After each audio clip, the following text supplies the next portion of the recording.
साथियों नमस्कार। आज बात करेंगे होंडा मोटर्स के बारे में। होंडा मोटर्स की स्थापना एक गरीब बच्चे के द्वारा की गई थी। आप ख्वाबों ख्यालों में भी नहीं सोच सकते एक जिसके पिता लोहार हो और माँ सिलाई का काम करने वाली हो और जिनका बचपन गरीबी में बीता हो। आप अंदाज लगा दीजिए कि 5 बच्चे जिसके माता पिता के हो और वो अपने बच्चों के स्वास्थ्य के देखभाल के लिए ढंग से इलाज तक न करवा सकते हो, उन्हीं बच्चों में से एक बच्चा आगे जाकर के होंडा मोटर्स का निर्माता बन जाएगा। ये बड़ी रोचक कहानी है, आप ध्यान से सुनिएगा। इनका जन्म होता है साल 1906 में। जापान का एक टाउन होता है जिसका नाम होता है हमामात्सु। इसी हमामात्सु में जन्म होता है सोइचिरो होंडा का। इनके पिता, जैसा कि मैंने बताया, लोहार थे, माँ सिलाई का काम किया करती थी और इनकी आर्थिक स्थिति कोई ज्यादा अच्छी नहीं थी। ये 5 भाई बहनों में से एक थे। सोइचिरो होंडा जब छोटे थे तब उनको पढ़ाई में कुछ खास मन नहीं लगा करता था। पढ़ाई में इनकी कोई खास दिलचस्पी नहीं थी, लेकिन मशीनों में इनका बड़ा लगाव था। मशीनरी में इनका बड़ा ही इंटरेस्ट था। इसकी वजह से उनका जो इंटरेस्ट था वो मोटर मैकेनिज्म में डेवलप होता गया। जब वो 11 साल की अवस्था में थे तब उन्होंने अपनी जिंदगी में पहली बार एक कार देखी थी और वो कार थी फोर्ड मोटर की टी मॉडल। ये वो कार देखी थी तो कहते हैं अपनी कार से वो इतना आकर्षित और प्रभावित हो गए थे कि जब वो कार वहां से गुजरी तो उसके पीछे वो काफी देर तक कार को पकड़ने के लिए भागते रहे, लेकिन उस कार को पकड़ नहीं पाए। वो अचरज करने लग गए कि आखिर कोई एक वाहन अपने स्वयं की गति से, स्वयं की ताकत से कैसे चल सकता है, जबकि उसके अंदर कोई इंसान भी बैठा था। ये पहला परिचय था सोइचिरो होंडा का एक कार के साथ। साल 1922 में सोइचिरो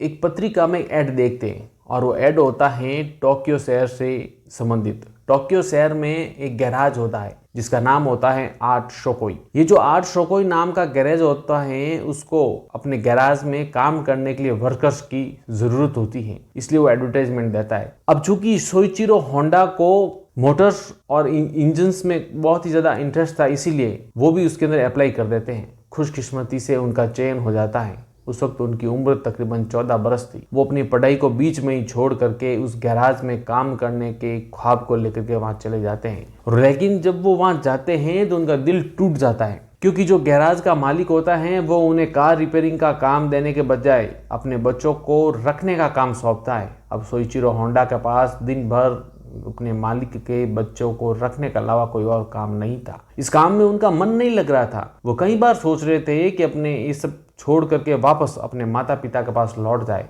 लेकिन वो जाना नहीं चाहते थे। वो फेल होकर के अपने माता पिता के पास वापस जाना नहीं चाह रहे थे। साल 1923 में जापान में एक भूकंप आता है, द ग्रेट कांटो अर्थक्वेक। ये जो भूकंप होता है ये पूरी जापान के अंदर भयंकर तबाही मचाता है। बहुत ही बड़े नुकसान हो जाते हैं और इस नुकसान होने की वजह से जो आर्ट शोकोई गैराज है उसके अंदर जो वर्कर काम कर रहे होते हैं वो सब अपने काम को छोड़ करके अपने घर चले जाते हैं अपनों की देखभाल करने के लिए। वहां जाने के बाद जो आर्ट शोकोई गैराज है उसके अंदर काम करने वाले लोगों की कमी हो जाती है। जो गैराज के मालिक होते हैं उनके ऊपर प्रेशर होता है कि जो गाड़ियां हैं वो टाइम पर रिपेयर करके देनी है। इसीलिए गैराज का मालिक सोइचिरो होंडा को काम करने में अपने साथ लगा देता है। मानो सोइचिरो होंडा की मन की मुराद पूरी हो चुकी थी और सोइचिरो होंडा भी इस मौके को खोना नहीं चाह रहे थे, इसलिए दिल लगा करके उस गैराज में काम किया करते थे। देखते ही देखते सोइचिरो होंडा उस गैराज में सबसे लोकप्रिय यानी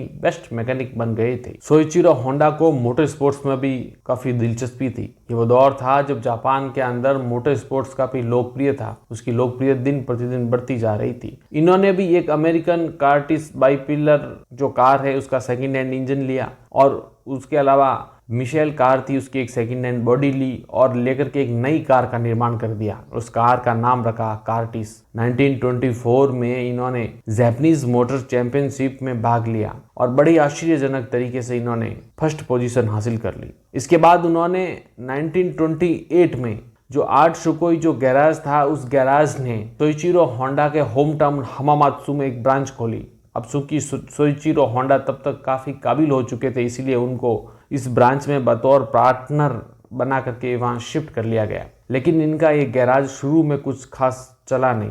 इसका कारण यह था कि तब सोइचिरो होंडा की जो उम्र है तकरीबन 21 बरस थी। अब इस छोटी उम्र के लड़के को ऑटोमोबाइल के जितने भी जो कार्स के मालिक थे वो अपनी गाड़ी सर्विस करवाने के लिए देने में हिचकिचा रहे थे। उन्हें लग रहा था ये बच्चा है, इसे नहीं देना चाहिए। नतीजा ये हुआ कि हमामात्सु के अंदर इनके गैराज को छोड़ करके बाकी के सारे गैराज अच्छे से चल रहे थे, लेकिन इनका नहीं चल रहा था। इन्होंने काफी सोच विचार करके एक आइडिया इनके दिमाग में आया और ये बाकी के गैराज में गए और उन्होंने वहां पर कहा कि आपसे जो गाड़ियाँ सर्विस नहीं हो पा रही हैं या जिनके अंदर की प्रॉब्लम आपसे ठीक हो नहीं हो रही है, वो गाड़ी आप हमें दे दीजिए, हम सर्विस करके आपको वापस दे देंगे। बाकी के गैराज वाले भी ऐसा ही करने लगे। सोइचिरो होंडा का काम चल पड़ा था, वो सारी गाड़ियां सर्विस करके उन गैराज वालों को दे दिया करते थे। सोइचिरो होंडा की ख्याति धीरे धीरे उन्हीं के होम टाउन हमामात्सु में बढ़ती गई। लोगों का विश्वास उनके ऊपर बढ़ता गया और उनका गैराज धीरे धीरे चल पड़ा। आप यकीन नहीं करेंगे, अगले 1 साल में ही 1000 येन तक इनको प्रॉफिट होना लग गया था।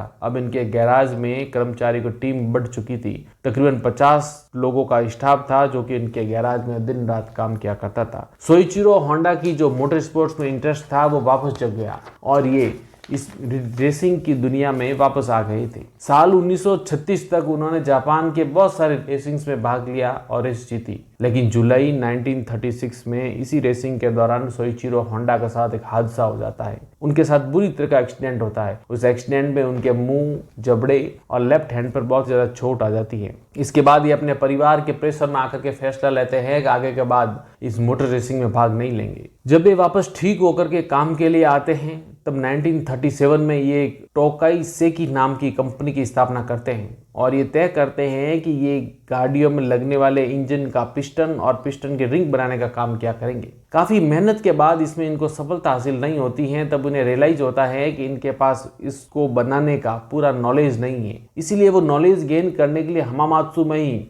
हमामात्सु हाई स्कूल में एडमिशन ले लेते हैं। वहाँ एडमिशन लेने के बाद पिस्टन रिंग बनाने का और पिस्टन बनाने का पूरा नॉलेज गेन करते हैं। उसके बाद जब वो दोबारा फैक्ट्री में आते हैं तो अपना सारा नॉलेज अप्लाई कर देते हैं। इसी का रिजल्ट होता है नवंबर 1937 में ये पिस्टन बनाने में सफल हो जाते हैं। इसके बाद इनका पिस्टन टोयोटा मोटर्स में सप्लाई होता है, उसके साथ अन्य मोटर कंपनीज में भी सप्लाई होते हैं। इन देखते देखते इनका कारखाना बहुत बड़ा हो जाता है। आप अंदाज इस बात से लगा दीजिए कि 1940 तक इनका प्लांट इतना बड़ा हो चुका था कि जापान की नेवी को भी पार्ट्स बना करके सप्लाई करने का काम किया करते थे। इसी दरमियान पूरी दुनिया में दूसरा विश्व युद्ध शुरू हो जाता है। ये जो दूसरा विश्व युद्ध होता है, इसी विश्व युद्ध के दौर में ही एक दिन अमेरिकन विमान जापान के ऊपर बमबारी करना शुरू कर देते हैं। इसी बमबारी में जो सोइचिरो होंडा का प्लांट है उनके ऊपर बम गिर जाता है और उनका प्लांट खत्म हो जाता है। वो अपने आप को संभाल पाते, प्लांट को वापस स्टार्ट कर पाते। उससे पूर्व एक हादसा और होता है और वो होता है जापान में एक तीव्र गति का भूकंप आता है। इसकी वजह से उनका जो प्लांट कुछ अवशेष बचे थे वो भी इस भूकंप में खत्म हो जाते हैं। उसके बाद सोइचिरो का जो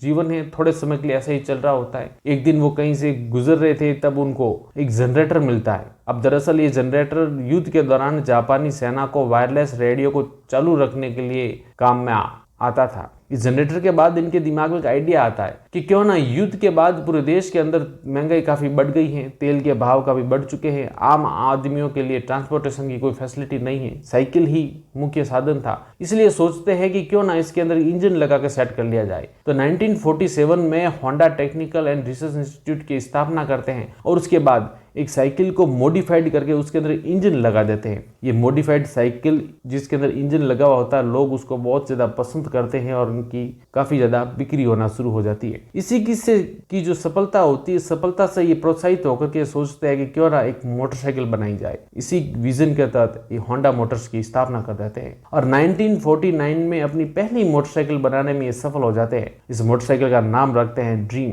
लेकिन ये ड्रीम सिर्फ ड्रीम ही होती है, ये ज्यादा सफल नहीं होती, लोग उसे ज्यादा पसंद नहीं करते। सोइचिरो होंडा जब इसके बारे में ज्यादा रिसर्च करते हैं तो उन्हें पता चलता है कि इनकी जो मोटरसाइकिल है वो काफी ज्यादा हैवी है, उनका वेट बहुत ज्यादा है और उसके अलावा इसकी जो कीमत भी है वो ज्यादा है, इसलिए लोग उसे पसंद नहीं कर रहे। तो सोइचिरो होंडा नई सिरे से सोचना शुरू कर देते हैं। इस बार वो एक हल्की मोटरसाइकिल बनाना चाहते हैं और बनाने में सफल हो जाते हैं। ये एक नए इंजन के साथ नई मोटरसाइकिल बनाई जाती है। ये इसका इंजन छोटा था और वजन में ये गाड़ी हल्की थी और उस इंजन का नाम था CUB यानी कब। ये कब इंजन के साथ मोटरसाइकिल है और 1958 में लॉन्च हो जाती है और इस मोटरसाइकिल का नाम रखते हैं सुपर कब। ये सुपर कब जब मार्केट में लॉन्च हो जाती है तो धूम मचा लेती है, लोग उन्हें बहुत ज्यादा पसंद करते हैं। हालत ये होती है कि जापान अपने मार्केट में अपने कंपटीशन की सारी मोटरसाइकिल्स को ये होंडा मोटर फ्लॉप कर देती है लोगों की जुबां पर केवल सुपर कब ही होती हैं। ये मोटरसाइकिल की सफलता के बाद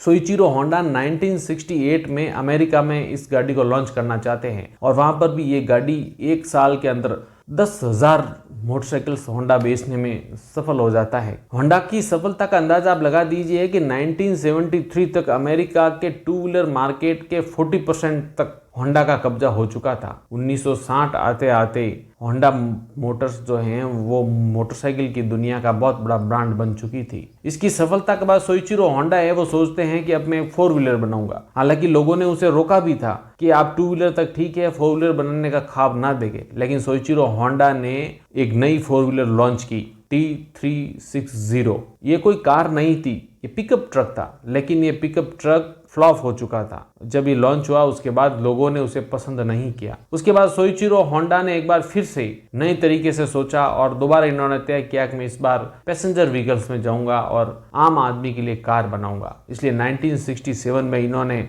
एक नई कार बनाई जिसका नाम रखा होंडा N360। ये कार जो थी वो दूसरी कम कार्स थी उनसे 25% तक सस्ती थी और इसके अंदर एक नया इंजन था जिसका नाम था CVV। ये नए इंजन के साथ जो कार लॉन्च हुई इसकी खासियत थी कि ये लेस पॉल्यूशन करती थी और काफी फ्यूल इफेक्टिव थी। इनकी इसी 2 खासियत की वजह से लोगों ने उस गाड़ी को बहुत ही ज्यादा पसंद किया और होंडा ने 1975 तक इसी इंजन के साथ अपनी एक नई गाड़ी लॉन्च की थी जिसका नाम था होंडा सिविक। जब एक कार लॉन्च हुई थी तो इस कार ने अमेरिकी मार्केट में धूम मचा दी थी। लोगों ने इसे बहुत ज्यादा पसंद किया था। देखते ही देखते होंडा मोटर्स पूरी दुनिया में सफल हो चुकी थी। जापान के एक छोटे से शहर में जन्मे हुए बच्चे सोइचिरो होंडा, जिनका बचपन काफी गरीबी में बीता था, उन्होंने ख्वाब देखा था अपनी खुद की मोटर कंपनी बनाने का और वो बनाने में सफल हो गए। वो बताते हैं कि सक्सेस इज 99% फेलियर। इसी सिद्धांत के साथ वो काम किया करते थे। दोस्तों, आपके पास होंडा मोटर्स की कौन सी गाड़ी है या होंडा मोटर्स की कौन सी कार आप पसंद करते हैं, कमेंट में जरूर लिखिएगा। आज की कहानी आपको कैसी लगी जरूर लिखिएगा। मिलते हैं इसी तरह की एक नई कहानी में, तब तक अपना ख्याल रखिएगा।